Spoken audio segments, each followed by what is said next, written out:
Salve os irmãos, nesta tarde com a paz do Senhor.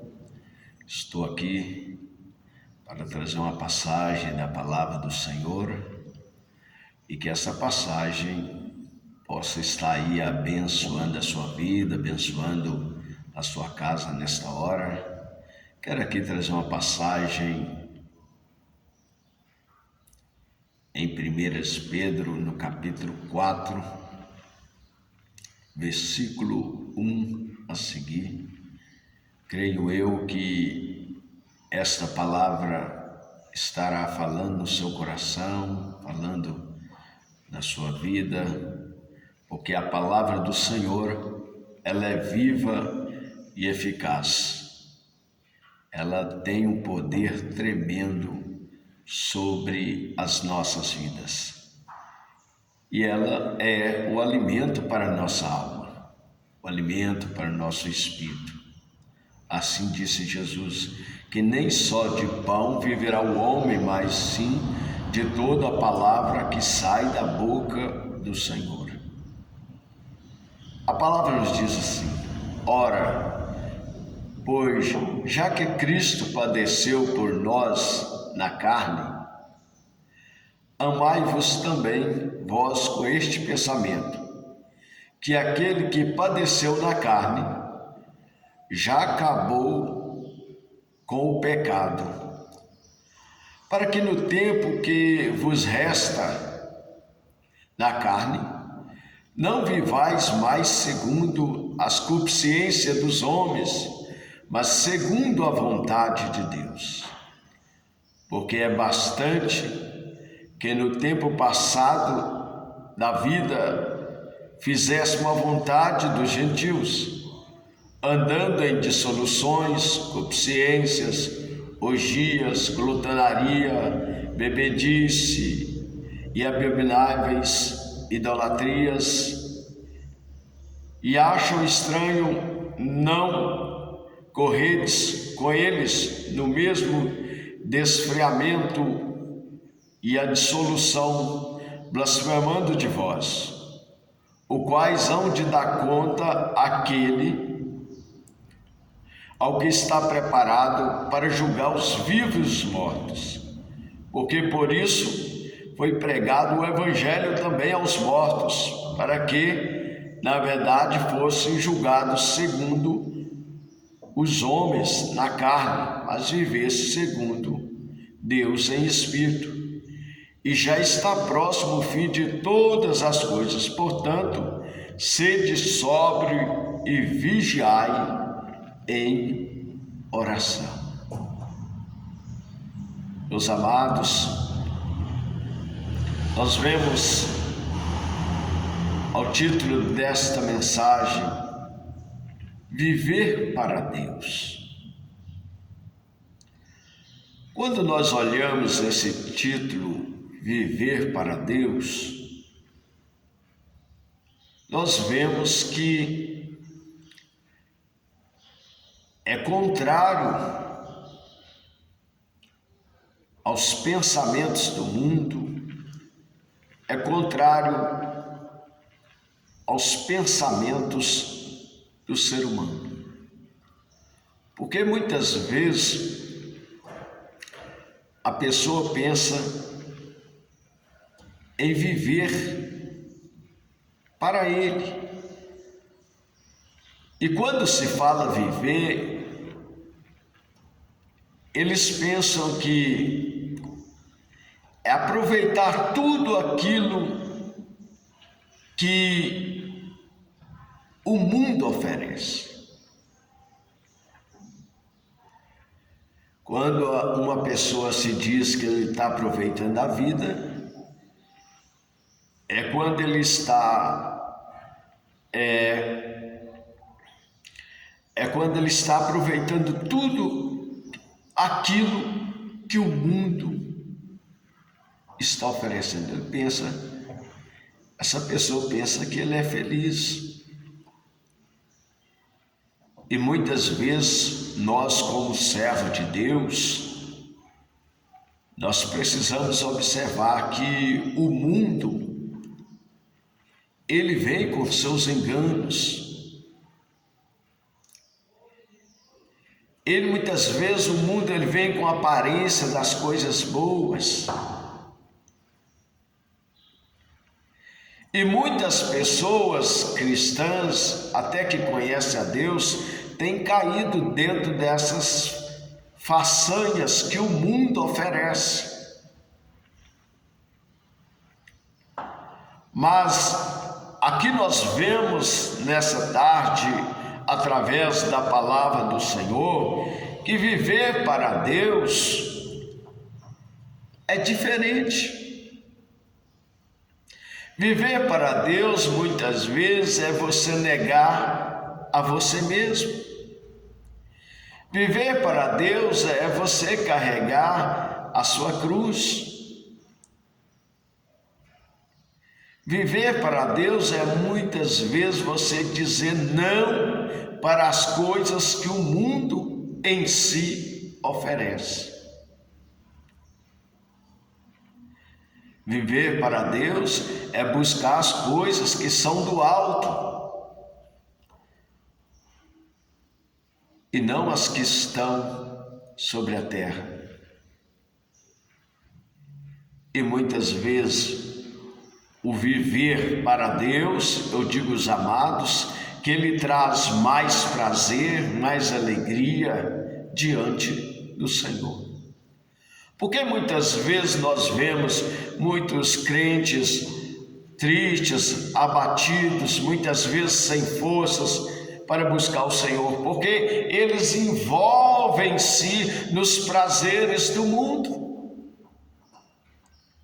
E os prazeres do mundo e aquilo que o mundo oferece faz com que o cristão ele se enfraquece diante de Deus. Quantas vezes nós olhamos pessoas enfraquecidas, muitas vezes abatidas, porque não procura se alegrar na presença de Deus, não procura ter prazer naquilo que Deus oferece. Então, viver para Deus é o contrário daquilo que o mundo, a sociedade em si oferece, mas fazer somente aquilo que as Sagradas Escrituras está dizendo. E quando a palavra de Deus nos fala que algo é bom para as nossas vidas, é porque é bom. Aqui a palavra, ela nos diz: ora, pois, já que Cristo padeceu por nós na carne, amai-vos também com este pensamento, que aquele que padeceu na carne já acabou com o pecado.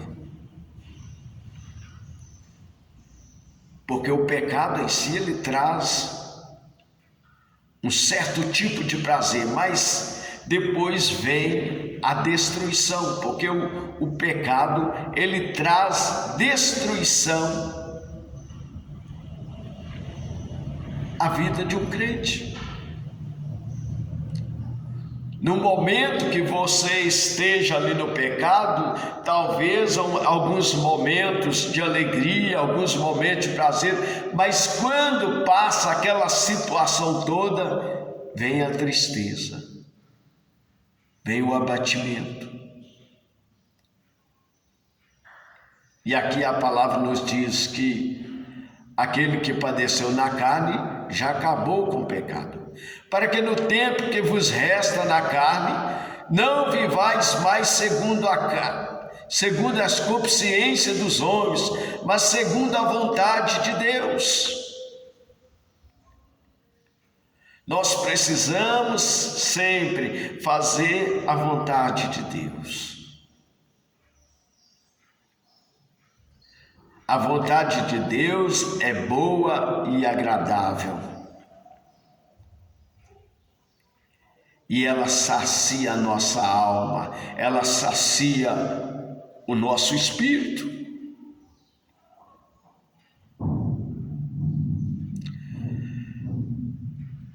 No versículo 3 a palavra diz: porque é bastante que no tempo passado da vida fizéssemos a vontade dos gentios. Somente uma pessoa que já viveu os prazeres da vida, o mundo lá fora, somente essas pessoas sabem a diferença em servir a Deus e olhar o que o mundo em si oferece. Nós temos muito a agradecer ao Senhor, porque um dia Ele nos tirou do lamaçal do pecado. Ele tirou-nos das regiões das trevas, da escuridão, e nos colocou no reino da luz, porque aquele que está no reino da luz, ele consegue fazer a vontade do Senhor.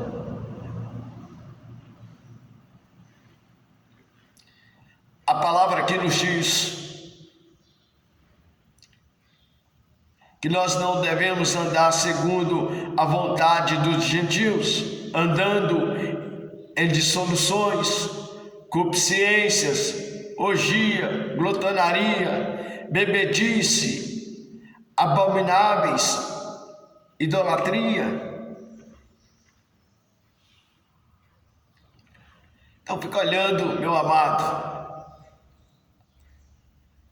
o reino de Deus, ele não é comida, não é bebida. O reino de Deus é justiça, paz, alegria no Espírito. E a palavra aqui nos diz: os quais hão de dar conta ao que está preparado para julgar os vivos e os mortos.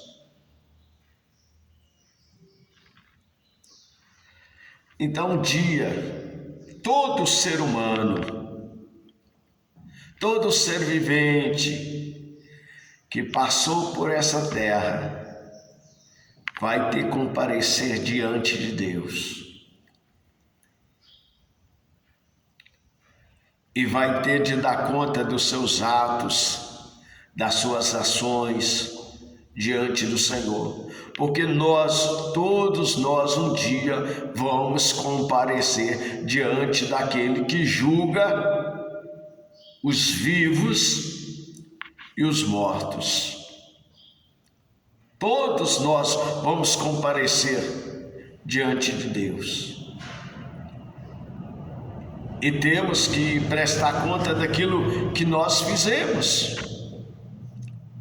O ímpio também, aquele que vive na impiedade, que vive nas coisas erradas, que vive fazendo coisas contrárias, um dia ele também vai ter de prestar conta diante do Senhor das suas ações, daquilo que ele está fazendo de mal. Um dia ele vai comparecer diante daquele que é todo poderoso.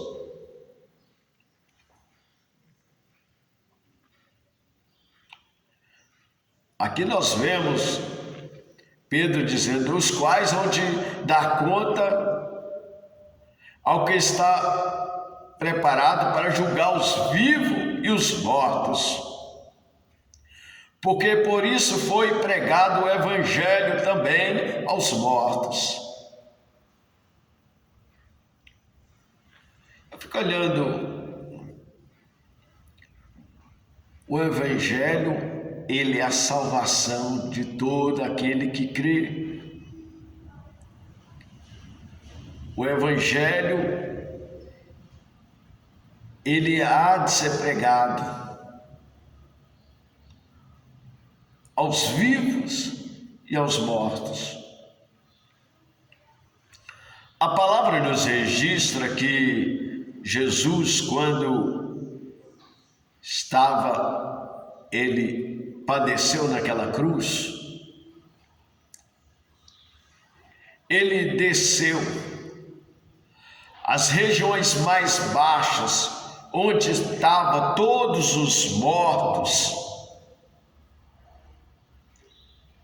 de todas as épocas.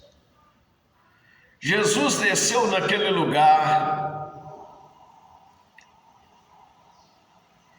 e pregou para todo o espírito que estava em prisão.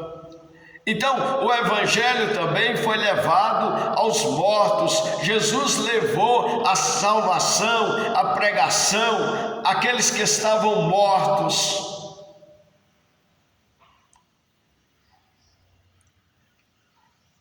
Porque aqueles também um dia vai comparecer diante de Deus. E a palavra aqui nos diz: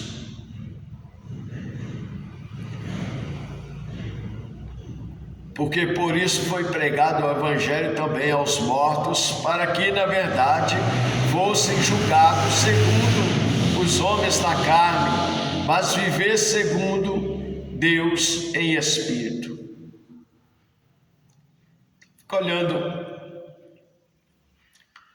Eu sempre falo, o ser humano, ele tem corpo, alma e espírito. Tem ser humano que ele é tão ignorante que ele pensa que morreu, acabou. Ele pensa que a vida é só essa nessa terra. E ele esquece que existe outra vida após a morte.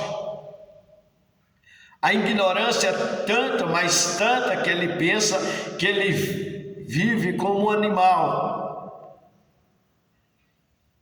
E esquece que um dia ele vai comparecer diante de Deus. Um dia ele vai ter dar conta das suas ações, daquilo que ele fez aqui nessa terra, ou de bom ou de mal. E a palavra aqui, ela nos diz o seguinte: e já está próximo o fim de todas as coisas. A palavra de Deus, meus amados, ela vem sempre anunciando: está próximo do fim. O fim está próximo.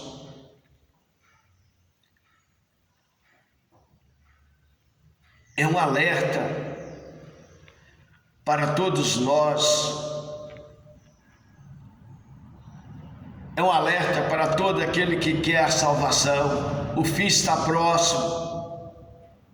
Nós estamos vivendo a última hora. Nós estamos vivendo o último momento de nós aproximar de Deus, momento de nós viver para Deus.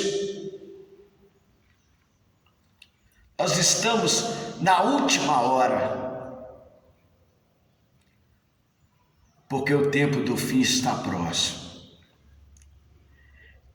E Pedro, ele disse aqui na palavra: já está próximo o fim de todas as coisas.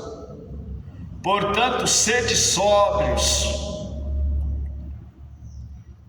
Ser sóbrio é estar atento. Ser sóbrio é estar vigilante. Sede sóbrio e vigiai. Aquele que está de pé, cuide para que não caia. A palavra aqui, meus amados, nos diz: sede sóbrio, vigiai. Nós estamos nos tempos do fim. E se está próximo o fim, quanto mais nós vigiarmos, quanto mais nós estiver atento, fazendo a vontade de Deus, mais nós somos abençoados.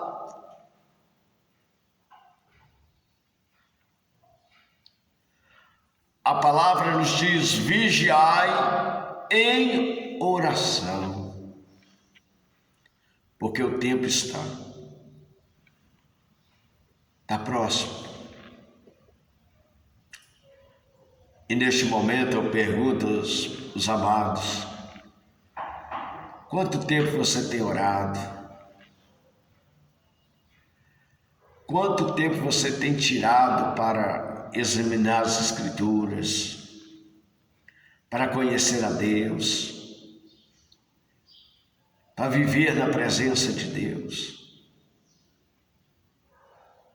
A palavra do Senhor, ela nos diz: buscai em primeiro lugar o reino de Deus, e as outras coisas serão acrescentadas. Meus amados, em primeiro lugar precisa estar o reino de Deus.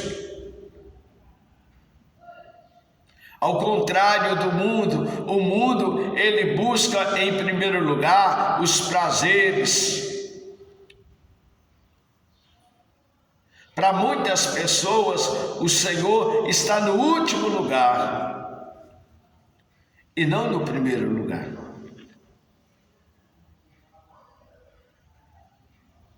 Nós precisamos estar sempre orando, clamando. A palavra nos diz que os tempos são maus, e os tempos maus é onde nós precisamos estar orando e orando e orando, porque os tempos são maus. Que nessa tarde, aos amados que me ouvem, façam reflexão nessa palavra e seja abençoada a sua casa, a sua família nessa hora, seja abençoada a sua vida, em nome de Jesus. Amém e amém. Que Deus abençoe.